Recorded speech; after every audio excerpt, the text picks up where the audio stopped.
Our program called RateGuard reduces payment processing expenses without changing payment processors.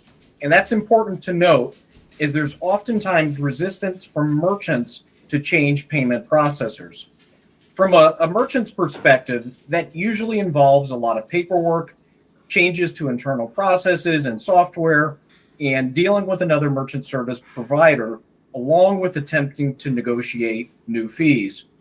The easiest way forward, or the path of least resistance, is to be able to position an expense reduction solution that does not alter current processes, does not change vendors, and does not require any effort on their part.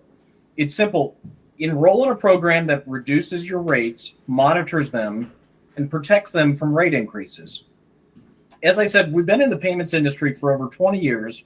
We have proprietary software, insight into best-in-class pricing available with processors, and we know the intricacies of the payments industry. Lastly, a RateGuard solution is fast and simple. We can quickly produce savings, and it requires no effort from the merchant. And just a couple of key points around payment processing. First and foremost, it's complex. Rates are confusing as hell, and merchants rarely have the time or the energy to decipher the complex statements. I'll get into more of the merchant pain points in a few slides, but there's a few key takeaways here. Who are the key players besides the merchant and the customer that are involved in the processing of the transaction? There's an acquirer, which is also known as a merchant bank. There's an issuer, also known as the issuing bank. There's the card brands. There's payment processors or merchant service providers. The next few key points is around who earns revenue from the processing fees, who determines the pricing and sets the rates. And a simple answer is that the card brands establish what are referred to as interchange and assessment fees. The payment processors set the rates, with all four of those entities profiting from the transaction.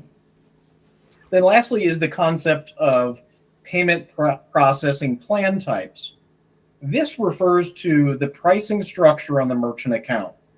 The majority of merchants are set up on one of three plan types. First one is a tiered or a bundled plan, where the payment processor has grouped the thousands of interchange and assessment fees into one of 2, 3, or 4 flat rates. And you'll often hear the terms qualified, mid-qualified, or non-qualified with this plan type. And unsurprisingly, most of the merchants' transactions wind up in the non-qualified rate category, which is the highest rate under that plan. The next plan type is what's referred to as the pass-through plan type. It is the recommended plan type for merchants. It provides the most transparency, passing through interchange and assessment fees at cost, while assessing a provider fee based upon the volume and the number of transactions. And then lastly, there's a blended plan type, which is a combination of the two previously mentioned plans, and sometimes includes a tactic called a billback, which simply splits processing fees over 2 statement periods, which really just adds to the headache of those charged with reviewing the merchant statements. So it's a very high level overview of who's involved, how the rates are set and billed. This diagram shows the flow of money through all the key players: the customer, the merchant, the acquirer, the processor, the card brands. There's a lot of channels to flow through, and each get their cut of the overall processing fees. And notably, if you look at this, in this example, the interchange fees account for the majority of the costs, and that's how it should be. I'll briefly review the different fee types in the next slide, but a couple of points about fees here. There are thousands of interchange fees, and they vary based upon the card brand, the card type, whether it's business, personal, debit, rewards, and the amount of information that is passed through with the transaction.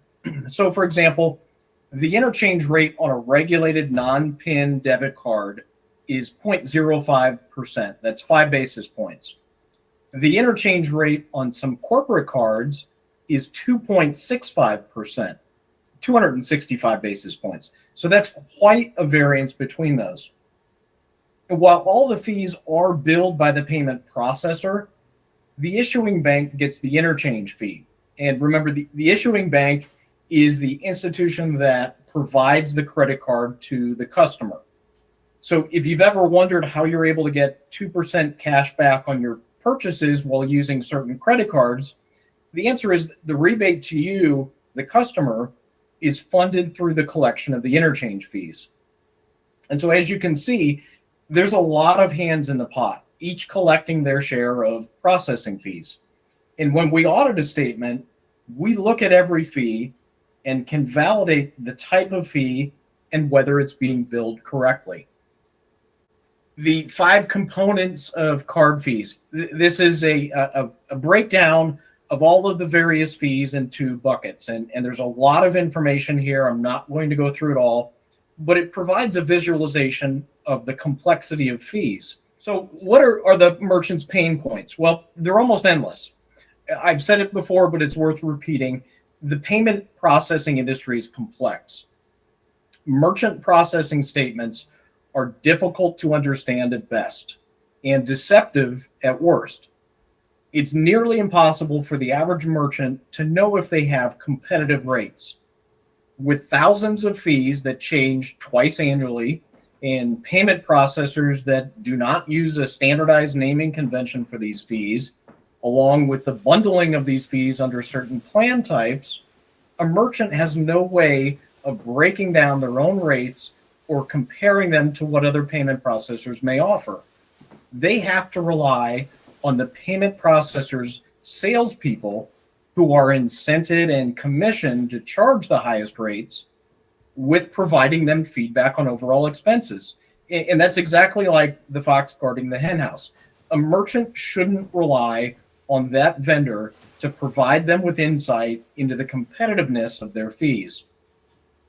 We can provide transparency to the complex rates. We can reduce their payment processing expenses without the pain of changing payment processors, and we can protect them from future rate increases.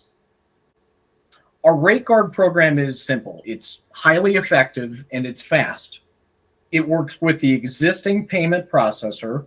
Again, no changing payment processors.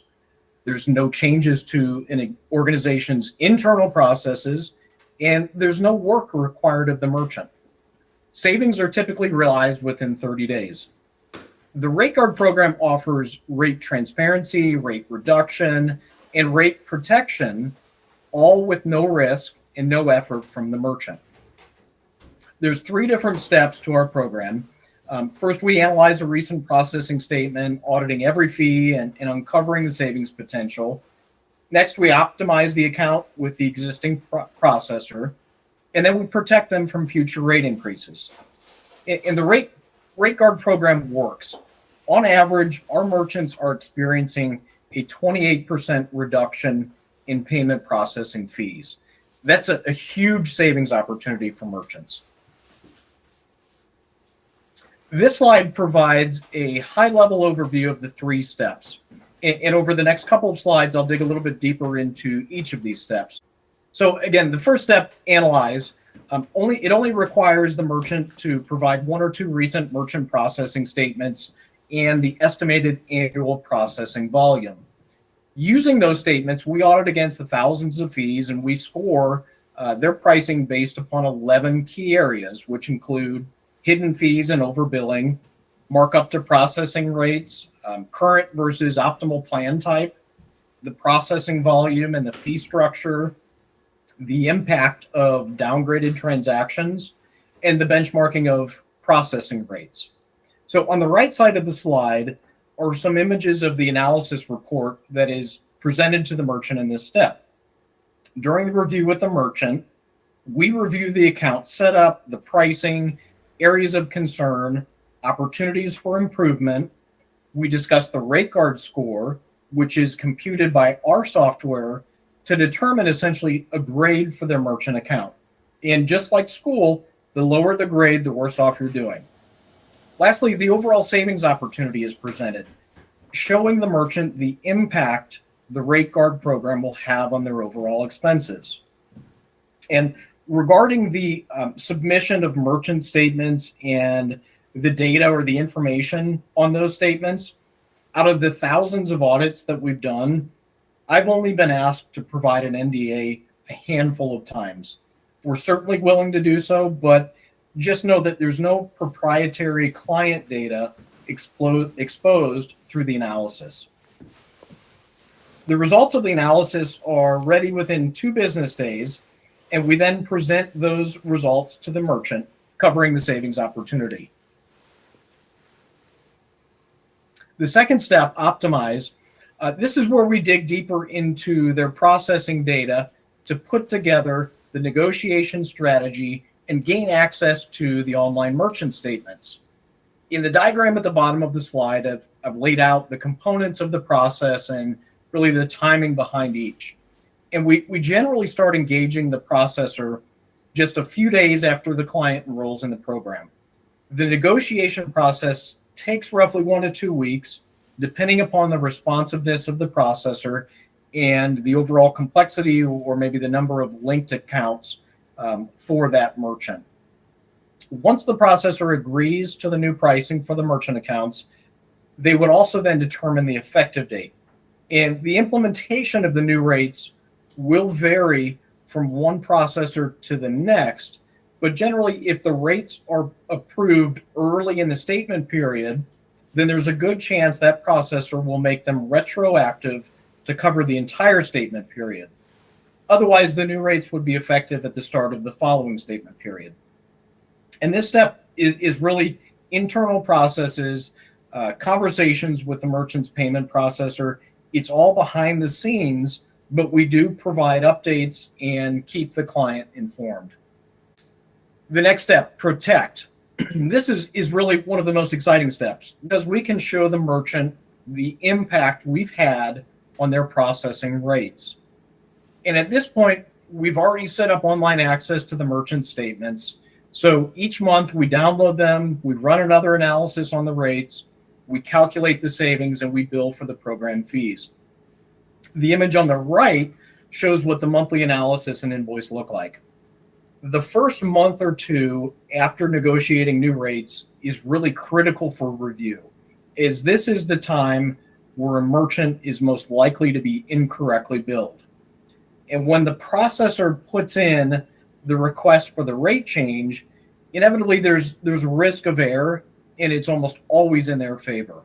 So once we're certain the rates as negotiated are in place, then it becomes more of a monitoring system.